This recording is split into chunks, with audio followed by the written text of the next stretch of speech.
या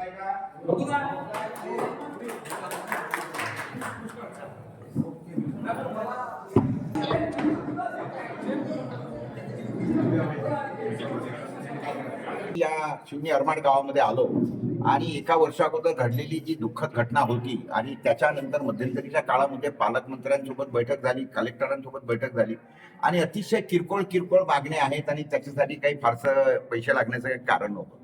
64-62 कोटी रुपये जी काही यांनी घोषणा केली होती ती सुद्धा अजून झालेली नाही आहे. त्या धरणावरचे जे काही झाडं वगैरे साफ करून त्याचं हे करायला पाहिजे होतं तेही काही झालेलं दिसलेलं नाही आहे. नुसती तिथे साधी मागणी होती ती म्हणजे बोर्ड लावण्याची, त्या महाराजांचं नाव देण्याची, ती सुद्धा केलेली नाही. त्याच्यामुळे हे जी काही शासनाचं या सगळ्या संदर्भामध्ये दुर्लक्ष म्हणा किंवा जी उदासीनता हा ते शब्द आहे.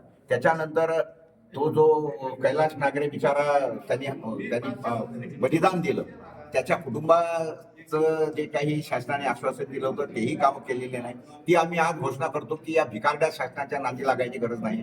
त्यांच्या सगळ्या कुटुंबाची जबाबदारी आमची संस्था घेईल आणि येणाऱ्या 13 तारखेला 1 महिना आज आम्ही नोटीस देतो सरकारला.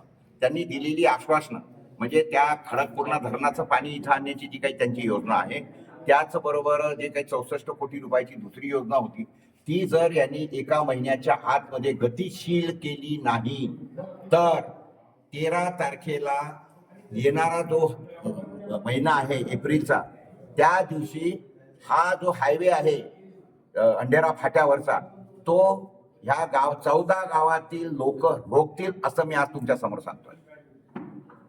प्रश्न असा होता की मुख्यमंत्री साहेबांनी विधानसभेमध्ये जी घोषणा केली होती मुलांना दत्तक घेऊ आणि शिक्षणाचा खर्च, पण अद्याप 1 रुपया मिळाला नाही आणि मुलांचं कुठल्याही शिक्षणाची जबाबदारी सरकारने उचलली. याच्यावर आपली प्रतिक्रिया काय? नाही, माझं त्याच्यावर प्रतिक्रिया हीच आहे की दळभद्री सरकार आहे. यांना ह्या अतिशय किरकोळ बाबींकडे, लोकांच्या संवेदन बाबींकडे लक्ष द्यायला वेळ नाही. मुख्यमंत्र्यांकडे खूप मोठी मोठी कामं आहेत.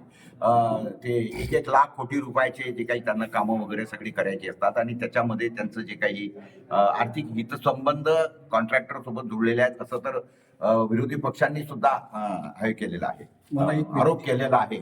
आणि या सगळ्या संदर्भामध्ये या बजेटमध्ये ज्या काही तरतुदी केलेल्या आहेत सरकारने, म्हणजे एकीकडे यांनी म्हटलं की आम्ही शेतकऱ्यांचा 7-12 करू, कोरा कोरा कोरा, आणि असं म्हणणारं सरकार म्हणतं की आम्ही फक्त 2 लाख देऊ आणि त्याच्यासाठी सुद्धा त्याच्या अटी आणि ह्या सगळ्या सांगतो. अहो, 2007 साली 72,000 कोटी रुपयाची कर्जमाफी पंतप्रधान मनमोहन सिंगांनी जाहीर केली होती. कुठलीही अट न घालता, बिना सहीची, बिना अर्जाची 72,000 कोटीची कर्जमाफी दिली होती. आणि हे सरकार जे काही भिकारचोट कामं करते आणि सांगते, यांनी स्वतःच म्हटलं होतं की नाही आम्ही शेतकऱ्यांचा 7-12 कोऱ्याची अर्थ काय, व्याख्या काय, हे मुख्यमंत्र्यांनी स्पष्ट करावं असं माझं म्हणणं आहे.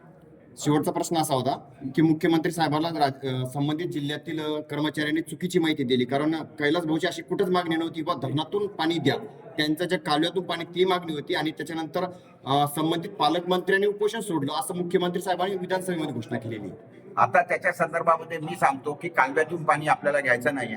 या गावातील लोकांनी साधं सरळ तिथे योजना राबवावी, ती त्यांचा हक्क आहे आणि त्याच्यासाठी संबंधित executive engineer retired mister Tathe यांची आम्ही नियुक्ती करतो आहोत. ते इथे येऊन तुम्हाला ती सगळी योजना समजून सांगतील आणि त्या गावात म्हणजे याच्या लाभ क्षेत्रातील जे काही शेतकरी आहेत त्यांच्याशी सल्लामसलत करून त्यांना ती योजना समजून सांगतील आणि पाईपलाईनद्वारे कम्प्लीट प्रेशराईज पाणी, ज्याच्यामुळे स्प्रिंकलर होऊ शकतील इतकं जबरदस्त प्रेशरचं पाणी प्रत्येक शेतकरी स्वतः घेऊ शकतो.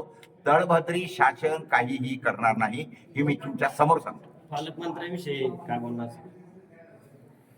मला आश्चर्याचं वाटतं की ते पालकमंत्री इथं अजून कसे. मुळामध्ये त्यांचा या पालकमंत्र्याचा आणि या जिल्ह्याचा काही संबंध नाही आणि त्यांनी 1 वर्षा अगोदर आपल्याला दिलेलं आश्वासन होतं, कलेक्टरांच्या समोरच्या बैठकीत दिलेलं आश्वासन त्यांनी जर केलेलं नाही, पालकमंत्री म्हणून त्यांना राहण्याचा इथं हक्काने त्यांनी राजीनामा द्यावा. ह्या पालकमंत्री जर पुन्हा या बुलढाणा जिल्ह्यामध्ये आला तर बुलढाणा जिल्ह्यातील किंवा या भागातील लोकांनी त्यांना त्यांची जागा दाखवून द्यावी असं मी सांगतो. मला एकच बोलायचं, बोला.